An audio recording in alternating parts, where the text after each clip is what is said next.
Saying good morning once again to those of you listening to Classic Radio, Jimmy and TV. Good morning to those of you also via our social media platforms. Good morning and welcome.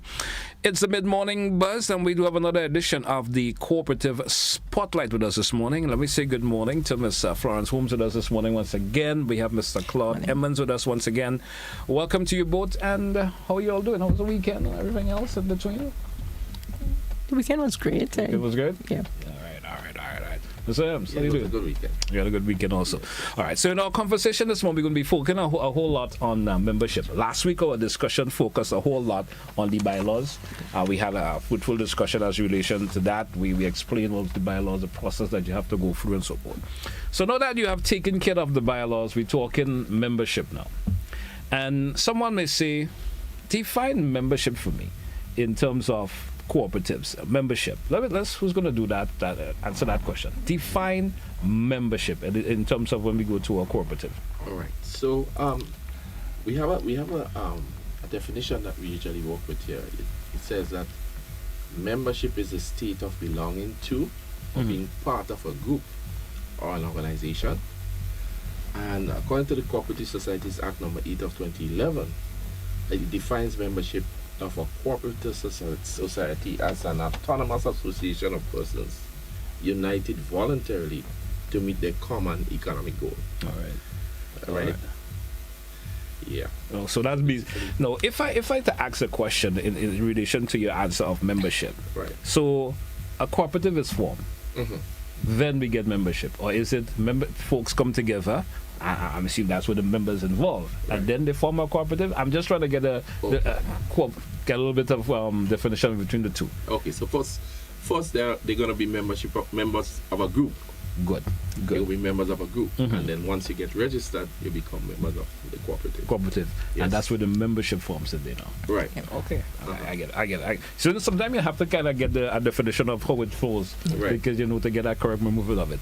Now, if a cooperative decides folks come together, as you said, and decide to form a cooperative, how many members apply in terms of applying? How many membership apply for a cooperative? Maybe I could rephrase it. How can someone apply for membership in a cooperative? There is a form available. Persons can volunteer to become members. You have the original startup persons, and persons interested, they can apply to the cooperative. There is a form available, and at least to actually qualify in terms of persons, you need at least 10 persons. A cooperative membership. So they need 10% to form the cooperative. Yes, to start up. Okay. Yeah, at least 10 minimum. Minimum 10. Yeah. So you can go up to as much as you would like to. All right. So let me see if I can get this a bit clear on this also. A cooperative is formed. You had the startup members of 10.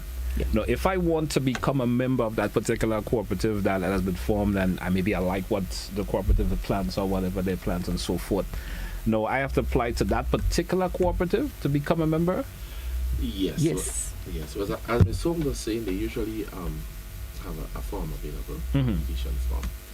All right, and they may have other requirements like fees, maybe an application fee or a processing fee involved, So once you're okay with the requirements of that particular cooperative, then you go ahead and you fill up your application form and you apply to the board of directors. Okay.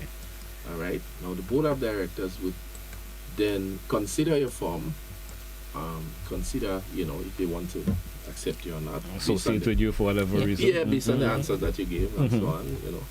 Maybe they might do a little vetting. Who knows? Yeah. And then they would accept you.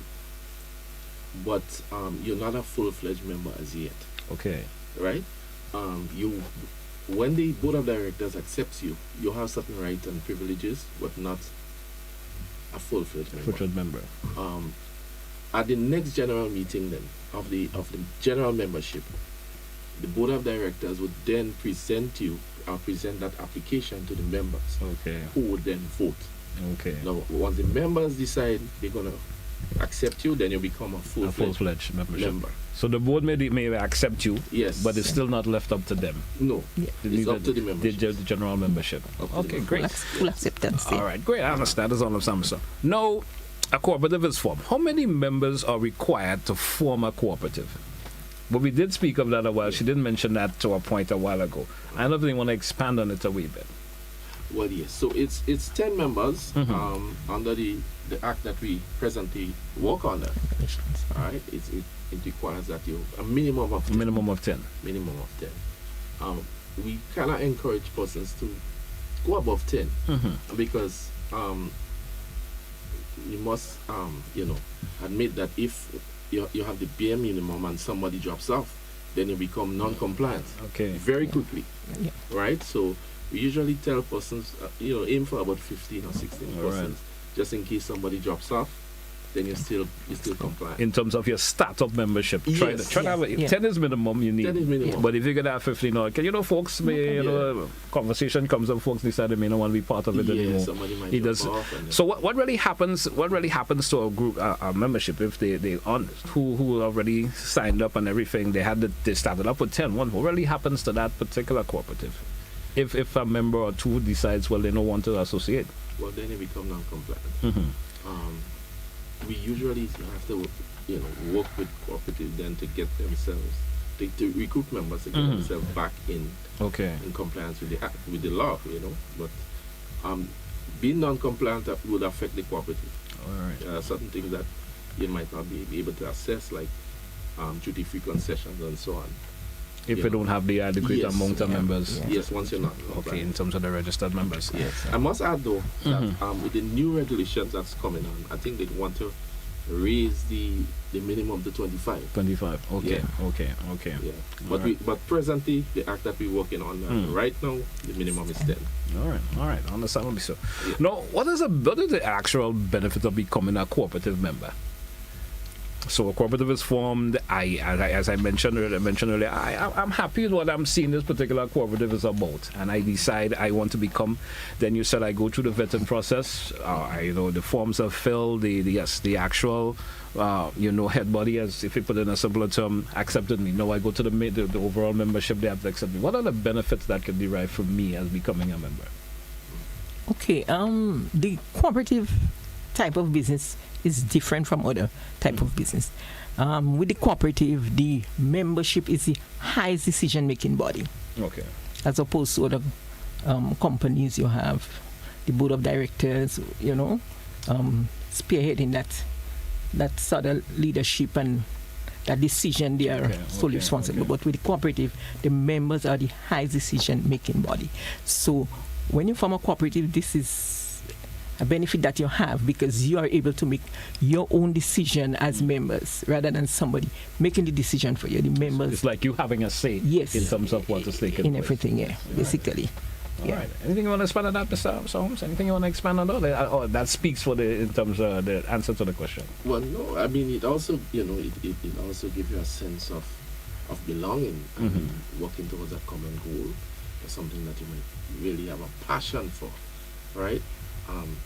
It gives you that ability to really get into there with your fellow members, and to see that dream that you have come into fruition, if I may put it that way. And that's one of the benefits. Also there are economic benefits, of course. You get returns on your shares and dividends and bonus. Once the cooperative does well. Yeah. So they also Actually. have economic benefits as well. I mean, and there's also the option of everyone having that common goal. Then. Common Yeah. goal. That common goal is important because an individual can be. I don't think it would be necessary for to accept an individual being part of your cooperative, your cooperative, and he has a different, opinion on everybody else than the rest is following. Yes. You understand? Yes. I Yeah. guess that wouldn't work. I mean, everybody will have different opinions. Yes. But in going But it forward, must be, some kind of unification in terms of what we common goal. the common Everybody goal. must be working towards that. And added to that too, you have one member, one vote. Mhm. So it doesn't matter how much you put into the cooperative. Okay. Everybody have equal amount of vote. One member, one vote. Okay. Doesn't okay. matter And your financial that goes in terms of overall decision making and yes. so forth. Mm-hmm. All Overall, right. yeah. Now, what are the qualifications for membership? If you could state that for me. I decide I like the ideas of this particular cooperative and I want to become a member. What is what is the qualification needed for someone to be for membership? All right. Well, the bylaws of the cooperative would have certain requirements, right? Yeah. But overall, the Act gives some basic qualifications. One of them being you have to be a citizen of Grenada. All right. All right. You can be a citizen or a resident of Grenada. That's one of the qualifications. Mm-hmm. Another one, you must not be in bankruptcy All at the right. time that you apply. All right. Sometimes you might go through bankruptcy and then you get discharged from it. Yes. But once you're in bankruptcy, you cannot. You cannot become a membership. You cannot become a member. No. Yes. All right. All right. Those are two. So we have Yes. You must be a citizen of CARICOM state. Okay.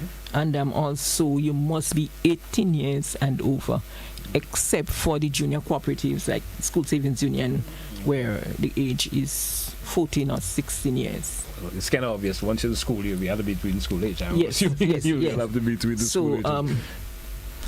but you might have young person might say, okay, I want to be part of the cooperative based on the nature of it, but you must be 18, All right. which we consider as, Would there maturity. would there be any penalties involved if a particular cooperative accepts someone under that age limit if it's not for school? Are there any penalties involved, or is there anything that will hamper that particular cooperative to accept someone under the age limit if it's not a school cooperative per se? Yeah. Well, those things would be in your bylaws, right? Mm-hmm. And if you decide to do things that goes against the bylaws, well, obviously you become non-compliant. All right. Right. So when we do our inspection and so on of a property, those are things that we look for. You did also stated some of the rules that will, of course, entitle you to be a member. What are some other things that will disqualify you from being a member of a particular cooperative? What will also qualify? You did speak about bankruptcy. You did speak about someone being a Grenadian, a CARICOM citizen, the age also, sound mind, and so forth. It was mentioned. What about some other issues that may cause someone not to be accepted as a member or qualified to be a member? Well, basically, if you when some cooperative put their bylaws in place, let's suppose they're doing fishing. Yes. All right, they might state that, okay, we want people that's involved in the fishing industry. Okay. So obviously, if you're not involved in the fishing industry, then you can't be a part of that particular cooperative. Okay. So the bylaws of the cooperative is very important. Of course, the members put that together. We spoke about that last week. Yeah. And some of the requirements for being a member would be in there. Okay, so if in the bylaw they stated maybe you cannot have a criminal record, Yes. stuff like that, then Yes, you can. yes. But if it's not in the criminal record in your of course in your bylaws, Right. can they still not accept someone to be a member? If a particular individual maybe not considered, but Yeah. but whatever the reason or reasons they're not considering that individual to become a member, it's not in their bylaws. Right. Is there any way that could be cause them not to want someone still? Well, yes, because the board of directors has a certain level of discretion also Yeah. when the application comes to them, right? So there are certain things that they may consider that are not in the bylaws per se, but that they kind of turn them off of it and they say, okay, this person is not a good fit. Okay. Yes. Understandable. And, and added to that, the nature of the business that the cooperative is operating, a member cannot go and do the same type of business as a member that the cooperative is doing. It is not accepted. Okay, I'm trying to understand that.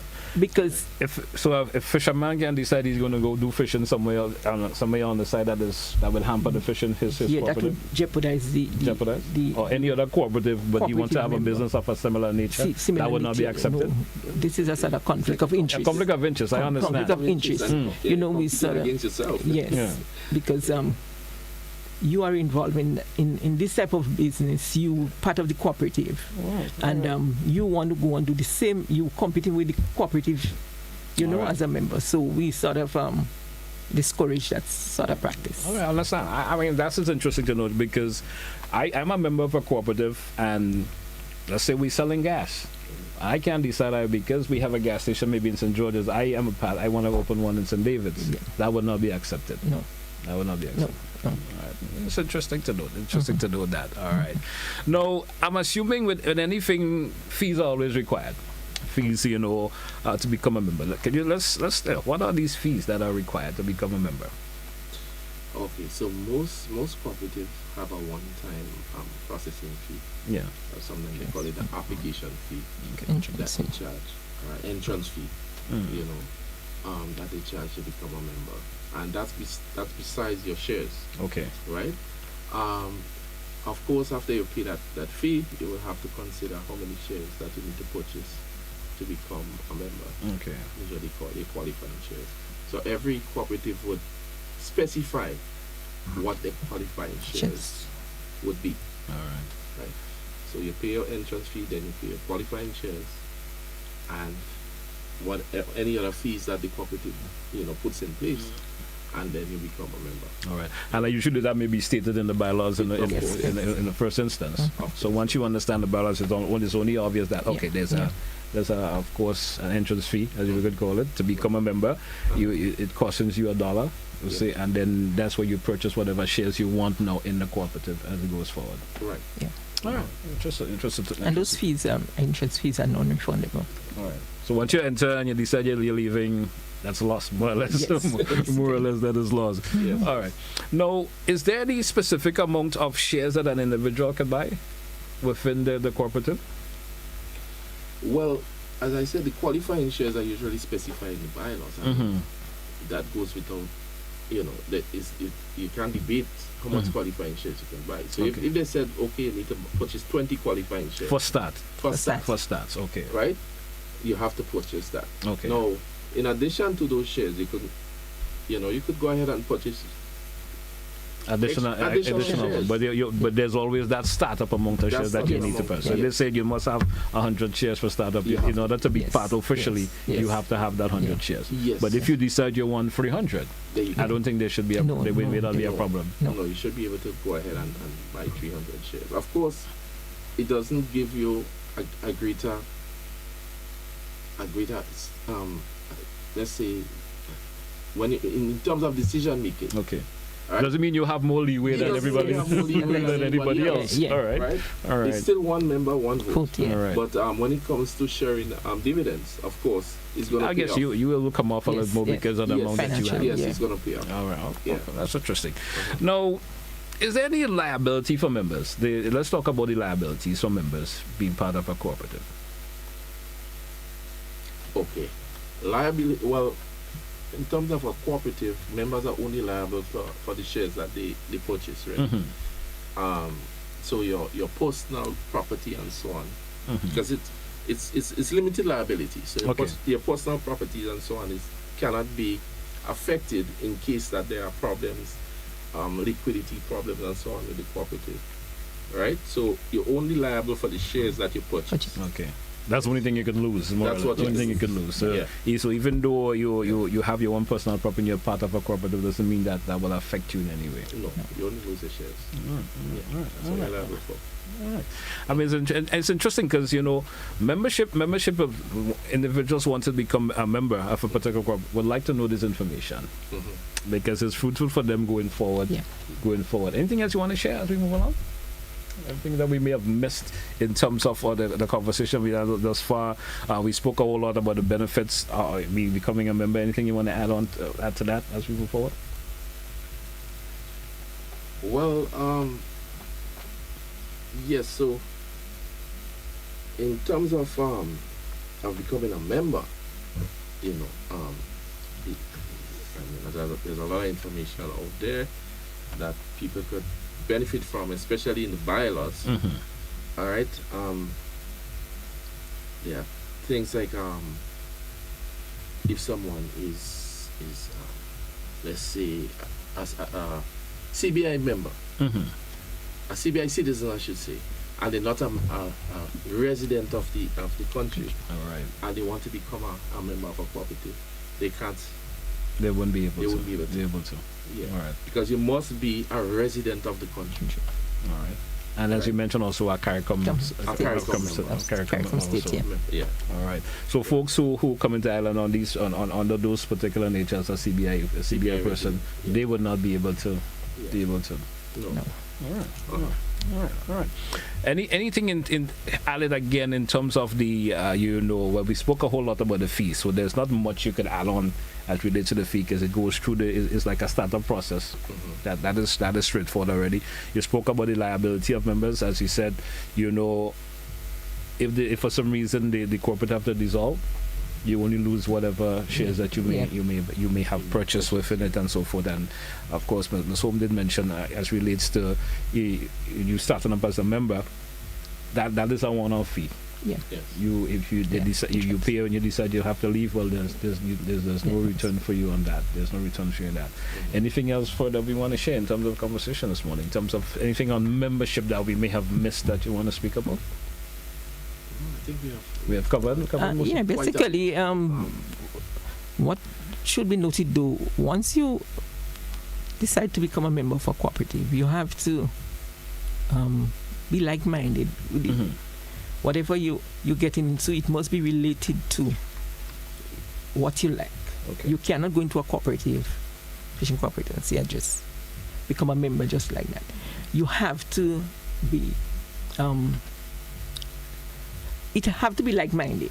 You know, I'm willing to participate yes, in willing to participate in the activities of the you know, cooperative. so that's what we encourage, because normally you find persons being members and they don't participate actually in the business aspect. They don't, really, they just become a member. Sometimes when they have meetings or you have annual general meetings, they would come, they would make noise, but when to actually participate in terms of contributing to making the business viable and successful, they're not there. So we sort of encourage persons, if you're getting into business, you want to become a member, you have to be like-minded and show interest in the cooperative. This leads to another question that comes to mind in terms of membership. Are there what sort of reasons will encourage a cooperative to decide, well, they want to expel a member from them? What sort of influence that into that? Well, he's a member, yes, in the startup everything was okay, but for some reason or the other now, I think we no longer want to have that person be part of the membership. What could really cause that? Okay, What's the process that may have to go through for them to have that particular reason for that? There may be there are a number of reasons. You may have persons in a cooperative. Persons are not confidential as with every business. Sometimes there are things you may discuss. Sometimes it's not that you withholding information, but there are some things you don't relate it prematurely. And sometimes everything that happens within an organization, by the end of the day, sometimes information is on the street. Sometimes sensitive things that you might be working on, things that you has not matured as yet. It gets out there. Okay. So it may happen over a period of time, and sometime you may get to know who might be doing those things. You may have a conversation with them. You may write them and tell them, to discontinue this practice. And over a period of time, sometimes members might disrespect the person that is in authority. These are some of the things that would cause the decision to be taken to have you expelled. All right. But would that particular decision to expel a member, would that be part of the board of directors also and the full membership, or just the board of directors could come up with that decision? Hey, X have to be expelled because of whatever reason, or does the entire membership have to come together to have that individual expelled? It can go. Basically, it comes from the board of directors, because they are the one that manages. Okay. Right? Because it would affect the operations the most. Yes. Sometimes the members are there and they does not actually know what's going on. The board of directors would be privy to those. All right. Those But maybe things. in the state of a vote, then all the members will have to, suppose they may have to vet. Suppose it's a board of director they want to expel for some Well, reason or the other. But I guess that way the general membership will have to come in to make that particular decision. Yes. All right. And the board can make that decision among themselves. Even there is a board member that, that. Some inappropriate for action from that individual. Yeah. All right. Yeah. So among the board members, they can vote on it and expel the board member. It's okay. It's interesting to know. All right. Yeah. Well, of course, Ms. Holmes, of course, Mr. Emmons, that's what we come to the end of today's program. Anything that we want to mention before we wrap for this morning? I know there's always the option of getting them know the numbers that they can get in touch with the cooperative, just in case they want to start a cooperative themselves. Any other information you before we take a wrap this morning? Okay, so persons can call the Department of Cooperatives. Our number is 4358779, and we can be reached via Facebook. Yeah, we do have a Facebook account also. All right. Yeah. All right. Yeah. Or they can call any of the officers. My number is 417-6334. Mr. Emmons. They can reach me at 416-9889. That's my work number. All right. All right. Well, I want to thank you both once again. And of course, next week we'll have another program. And of course, we will highlight more, information, of course, as it relates to cooperatives in Grenada as a whole. I want to thank you both for sharing information this morning, and all the best for the rest of the day. Thank you very much. Thank you very much. All right, folks, that's where we take a wrap for this edition of the Mid Morning Buzz. And of course, we talking cooperative is all part of the Cooperative Spotlight for this week. Until another edition, folks, have yourself a good day. And that's where we say goodbye.